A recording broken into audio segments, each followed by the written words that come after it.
स्वप्नील गाढ झोपेत होता आणि त्याला अचानक जाग आली. तसं त्याने बाजूला पाहिलं तर ती त्याला बोलत होती, स्वप्नील, फक्त एकदा मला तुझ्याजवळ घे, तेव्हाच मलाही झोप येईल. ती बाई त्याच्याकडे गयावया करत विनवण्या करीत होती आणि तो तिला स्वतःपासून दूर करण्याचा प्रयत्न करीत होता. पण शेवटी तिचा हट्ट पाहून त्याने हार पत्करली आणि तिला जवळ घेतलं. आणि मग त्या निर्जन खोलीत जे घडलं, मित्रांनो, 28 वर्षाच्या स्वप्नीलच्या आयुष्यातली ही रात्र तो कधीच विसरू शकणार नव्हता. काय होतं त्या रात्रीच्या गुपित जाणून घेण्यासाठी कथा शेवटपर्यंत नक्की ऐका. रात्रीचा तो प्रवास. नमस्कार भावांनो. स्वप्नील 28 वर्षाचा, उंच आणि मजबूत बांध्याचा तरुण होता. रंगानेही तो चांगलाच गोरापान होता. त्याचं शिक्षण चांगलं झालं होतं आणि तो शहरात एका चांगल्या कंपनीत नोकरी करीत होता. अवघ्या 3 दिवसांवर त्याचा साखरपुडा येऊन ठेपला होता. म्हणूनच तो नोकरीवरून सुट्टी काढून आपल्या गावी येत होता. पण निघताना त्याला रूमवरून निघायला जरा उशीरच झाला. सायंकाळची 5 वाजेची बस होती जी डायरेक्ट त्याच्या गावाजवळ जाणार होती. शहरापासून त्याच्या गावाचं अंतर 5-6 तासांचं होतं. त्यामुळे तीच बस त्याच्यासाठी सर्वात योग्य होती. पण ती बस सुटल्यामुळे आता त्याला पूर्ण रात्र प्रवास करावा लागणार होता. शेवटी काही इलाज नसल्याने तो दुसऱ्या वाहनाने गावाकडे निघाला. कसंबसं करून त्याने दुसरी एक बस पकडली आणि तिच्यातून तो निघाला. पण ती बस जास्त लांब जाणारी नव्हती. साधारण 1-1.5 तासांच्या अंतरावर ती बस थांबणार होती. तो त्या बस स्टँडवर पोहोचला तेव्हा 7 वाजले होते. बस ही लोकल असल्यामुळे खूप हळुवारपणे प्रत्येक स्टॉप घेत पुढे जात होती. त्यामुळे स्वप्नील आणखीनच बोर होत होता आणि मनातल्या मनात स्वतःवरच चिडत होता. पण काय करणार, त्याच्याकडे दुसरा कोणताही पर्याय नव्हता. शेवटी त्या बसने प्रवाशांना 9 वाजता एका ठिकाणी सोडून दिलं. तिथून पुन्हा त्याला पुढच्या प्रवासासाठी बसची वाट पाहावी लागणार होती. अर्धा तास थांबूनही त्याला कोणतीच बस मिळाली नाही. ते गाव तालुक्याचं होतं, पण तिथे फारशी गर्दी नव्हती. पूर्ण बसस्टँडवर जेमतेम 10-15 प्रवासी होते. तेही आसपासच्या खेड्यातलेच होते. आणखी 10-15 मिनिटं थांबून त्याने चौकशी केली तेव्हा कळलं की आता रात्रीची एकही बस त्याला मिळणार नव्हती. तो खूप नाराज झाला आणि थोडा वेळ तिथेच एका बाकड्यावर बसून विचार करत बसला. तेवढ्यात एका बाईने त्याला विचारलं, भाऊ, तुम्हाला कुठं जायचं आहे? त्यानं वर पाहिलं. ती 40च्या आतली सडपातळ बांध्याची एक महिला होती. रंगाने काळी सावळी असली तरी दिसायला बरी होती.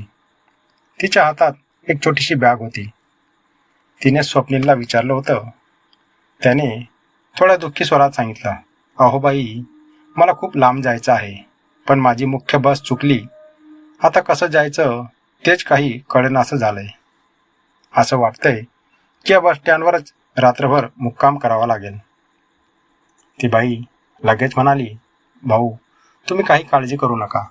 मलाही खूप लांब जायचं आहे. आपण इथून अर्ध्या किलोमीटरवर एक चौफुली आहे, तिथं जाऊ.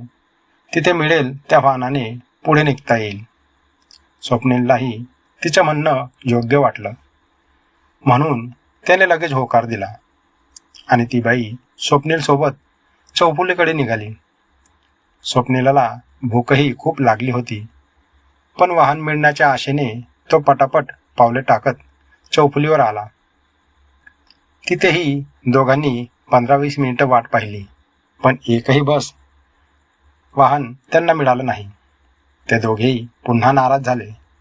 तेव्हा त्या बाईने त्याला सांगितलं, भाऊ, आपण आधी काहीतरी खाऊन घेऊया. मला खूप भूक लागली. तिचं म्हणणं स्वप्नीललाही पटलं. जवळच असलेल्या एका अंडापावच्या गाडीवर त्या दोघांनी पोटभर अंडापाव खाल्ला आता स्वप्नील आणि त्या बाईचं पोट चांगलंच भरलं होतं. ते दोघेही तिथेच उभे राहून पुन्हा वाहनाची वाट पाहू लागले. अर्धा पाऊण तास झाला तरीही त्यांना एकही वाहन मिळालं नाही. जवळपास 11:30 वाजायला आले होते.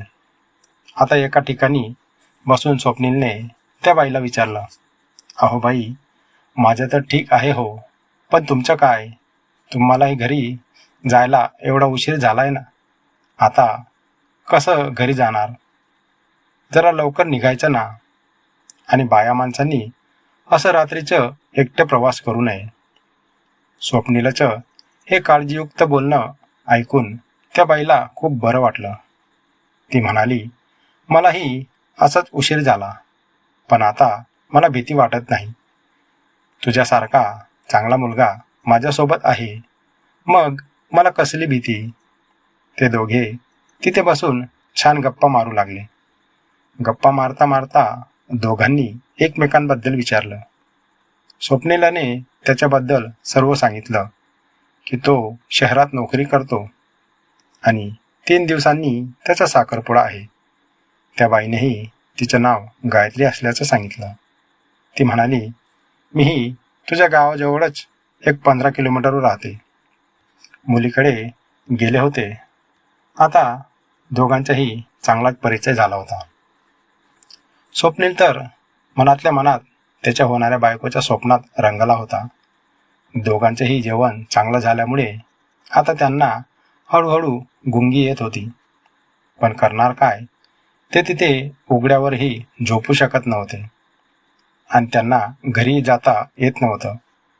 रात्रीचे 12:10 झाली होती. चौफुलीवरची सर्व दुकानं बंद झाली होती आणि पूर्ण चौफुली आता सुनसान झाली होती. आता तिथे वाहनाची वाट पाहत फक्त ते दोघेच बसले होते.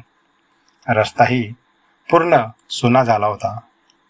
तेवढ्यात गायत्रीबाईने त्याला सांगितलं की तिला वॉशरूमला जायचं आहे. केव्हापासून तिनं दाबून धरलं होतं, पण आता कंट्रोल होत नव्हता. म्हणून स्वप्नील गायत्रीला घेऊन जवळच असलेल्या एका टपरीच्या मागे गेला. पूर्ण चौफुलीवर अंधार होता. गायत्रीबाई जाऊन आली आणि स्वप्नीलही एका कोपऱ्यात जाऊन मोकळा झाला. तिथे उभे असताना त्याने पाहिलं की चौफुलीपासून थोड्याच अंतरावर एक मोठं कॉम्प्लेक्स आहे. त्याने मनात विचार केला, आता रात्री आपल्याला वाहन काही मिळणार नाही. जर त्या कॉम्प्लेक्सवर व्यवस्थित जागा असेल तर रात्रभर तिथं झोपता येईल. कारण तो सकाळपासूनच खूपच टेन्शनमध्ये होता आणि जेव्हा मनात ताणतणाव असतो तेव्हा माणसाचे शरीर खूप थकून जातं. त्याने पक्का विचार केला की पूर्ण रात्र त्या कॉम्प्लेक्सवरच काढायची. तो गायत्रीबाईजवळ आला आणि तिला म्हणाला की रात्र आपण त्या शॉपिंग कॉम्प्लेक्सवरच काढूया. तिनेही लगेच होकार दिला आणि ते दोघे कॉम्प्लेक्सकडे आले. ते कॉम्प्लेक्स बरेच मोठे होते, पण अगदी ओसाड होते. त्याने मागून पुढून पाहिलं. तिथे मोकाट कुत्रे गुरी बसली होती. वरती जाऊन पाहिलं तर तिथेही बरीच दुकानं अर्धवट बांधून पडलेली होती. पण तिथे एका खोलीमध्ये बरीच वाळू कोपऱ्यात पडलेली त्याला दिसली. ती खोली अगदी कोपऱ्यात होती, त्यामुळे तिथं त्यांना कोणी दुसरं पाहू शकत नव्हता. तसंही बाहेर पूर्ण रस्ता शांत होता. 1-2 वाहनच ये जा करत होते. त्याने खाली उभी असलेल्या गायत्रीबाईला हलक्या आवाजात वर बोलावलं. तशी तीही पटकन वर आली. स्वप्नीलने तिला खोली दाखवली. दोघांनी आपापल्या बॅगा मानेखाली घेतल्या आणि थोड्या अंतरावर दोघेही झोपले. स्वप्नीलाला त्या वाळूवर पडताच काही मिनिटातच झोप लागली. थकला असल्यामुळे त्याचा डोळा लगेच लागला. वेळही बराच झालेला होता. स्वप्नीलाला झोपून अर्धा तास झाला असेल आणि त्याला अचानक जाग आली. त्याने बाजूला पाहिलं तर त्याच्या शेजारी गायत्रीबाई बसलेली त्याला दिसली. तो काही विचारणार तेवढ्यात ती म्हणाली, स्वप्नील, मला झोप येत नाही रे. खूप भीती वाटते आणि मनातही कसं तरीच होतंय. मी तुझ्या शेजारी झोपू का? त्याची तशी इच्छा तर नव्हती, पण वेळ आणि परिस्थिती पाहून तोही तिला म्हणाला तशी ती अगदी त्याला खेटून शेजारी झोपली. स्वप्नीलने पुन्हा डोळे मिटले, पण गायत्रीबाईच्या मनात तर वेगळंच काहीतरी सुरू होतं. तिला तर झोपच येत नव्हती आणि तिला झोपायचंही नव्हतं. तिला स्वप्नीलसोबत दुसरंच काहीतरी. ती एक विधवा महिला होती आणि स्वप्नीलसारखा सुंदर तरुणाला पाहून तिच्या मनात भावनांचं वादळ उठलं होतं. असे प्रेमळ भावना तिच्या मनात आतून वर येत होती. तिला स्वप्नीलसोबत त्या गोष्टी अनुभवायच्या होत्या आणि तिच्या नवऱ्याला जाऊनही बरेच वर्ष झाली होती. तेव्हापासून ती एखाद्या पुरुषाच्या स्पर्शासाठी तहानलेली होती. स्वप्नीलमध्ये तिला आपली ती प्रेमळ भावना पूर्ण करायची एक छोटीशी संधी दिसत होती. स्वप्नीलच्या मनात तर मात्र या गोष्टी अजिबात नव्हत्या. त्याने गायत्रीबद्दल तसा काही विचारही केलेला नव्हता. पण आता गायत्रीबाई त्याशिवाय झोपूच शकत नव्हती. तिने स्वप्नीलच्या अंगावर हात टाकला आणि अलगद त्याला तिच्याकडे वळवलं.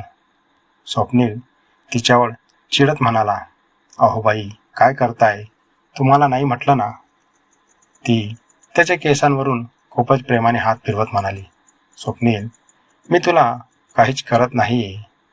आपल्यात जे काही होईल ते सर्व वरच्याच्या मर्जीने होईल आणि लग्नानंतर तुला या गोष्टी मिळतीलच. पण लग्नाआधी जर असं काही नकळत मिळालं तर त्याचा आनंद काही औरच असतो. त्याने तिला थोडं दूर करत सांगितलं, बाई, मला असल्या गोष्टी आवडत नाहीत. मला जे काही करायचं आहे ते मी माझ्या बायकोसोबतच करेन. पण गायत्रीबाई काही शांत बसणारी नव्हती. ती म्हणाली, स्वप्नील, फक्त एकदा, तेव्हाच मला झोप येईल रे. आता तिने पुन्हा स्वप्नीलला तिच्याजवळ ओढले आणि त्याला घट्ट मिठीत घेत त्याच्या ओठांवर हलकंसं चुंबन केलं. स्वप्नील आधी तिला दूर करीत होता, पण शेवटी स्वतःवरचा ताबा हरवून बसला, कारण त्याच्याही भावनांचं वादळ आता पूर्ण जागं झालेलं होतं. तसंही एका स्त्रीपासून कोणता तरुण पुरुष किती वेळ दूर राहू शकणार होता? स्वप्नीलचंही तसंच झालं. त्याने हार पत्करली आणि तोही आता तिला जवळ घेऊन प्रेम करीत होता. त्यानेही तिला पूर्ण मिठीत घेतलं. बराच वेळपर्यंत ते मनमोकळेपणाने एकमेकांना प्रेम देत होते. त्याने आजवर कधीच कोणत्याही मुलीसोबत किंवा बाईसोबत असं काही अनुभवलं नव्हतं. तो पहिल्यांदाच या विधवा गायत्रीसोबत त्यालाही बरं वाटत होतं. गायत्रीबाई तर खूप वर्षांनी असा प्रेमाचा अनुभव घेत होत्या. तिनेही स्वप्नातही विचार केला नव्हता की स्वप्नीलसारखा सुंदर तरुण तिला मिळेल आणि त्याच्यासोबत ही सुंदर रात्र ती निघेल. स्वप्नीलने विचार केला नव्हता की प्रवासात त्याला अशी एखादी बाई भेटेल आणि तिच्यासोबत त्याला इतका सुखद अनुभव मिळेल. बराच वेळाने दोघेही पूर्ण शांत झाले. दोघांमधील ते वादळ आता पूर्णपणे शांत झालेलं होतं. स्वप्नीलने तिचे आभार मानले. तिनेही त्याला धन्यवाद दिला आणि दोघे एकमेकांच्या मिठीतच पडून होते. त्यानंतर ते दोघे पहाटेच उठले आणि रात्रीच्या सुखद आठवणी घेऊन आपापल्या गावी परतले. या घटनेनंतर स्वप्नील जेव्हा जेव्हा त्याच्या गावी येतो तेव्हा गायत्रीबाईच्या घरी जाऊन तिला भेटायचं कधीच विसरत नाही. भावांनो, ही कथा पूर्णपणे काल्पनिक होती आणि फक्त तुमच्या मनोरंजनासाठी बनवलेली होती. या कथेमधून कोणाच्या भावना दुखावण्याचा आमचा कोणताही हेतू नाही. त्यामुळे ही कथा फक्त मनोरंजन म्हणूनच ऐकावी. कथा जर आवडली असेल तर कथेला लाईक करा, शेअर करा आणि छानशी कमेंटही करा. मित्रांनो, अशाच जबरदस्त मराठी कथा नेहमी ऐकण्यासाठी सोमगो मराठी या आपल्या चॅनलला सबस्क्राईब करायला विसरू नका. धन्यवाद.